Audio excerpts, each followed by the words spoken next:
Welcome to Not Milk Never Milk. Subscribe if you're lactose intolerant. You start by going straight into settings so you can change display controls now. Once inside, tap display and brightness to reach screen filters and modes. Make sure your phone is unlocked and not in a restricted mode.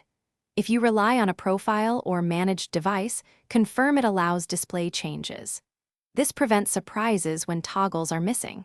You're preparing the environment so the next steps will be direct and visible, not interrupted by permissions or low-power restrictions. Now in display and brightness, locate the eye protection toggle. On some iOS versions, it's labeled night shift or eye comfort, and flip it off. If there's a scheduled option, tap it and disable the schedule so it won't re-enable itself overnight. Make sure True Tone remains set the way you want. Turning off eye protection doesn't change True Tone unless you toggle it. Once done, swipe down to Control Center and confirm the display shortcut reflects the change for faster access. To complete the process, restart the iPhone to ensure the setting takes effect.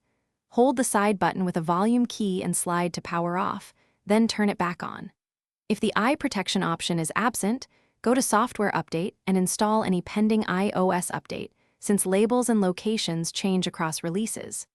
If it still won't disable, check accessibility display settings and any device management profiles that can enforce screen filters. One key tip: a reboot plus an update resolves most missing toggle issues.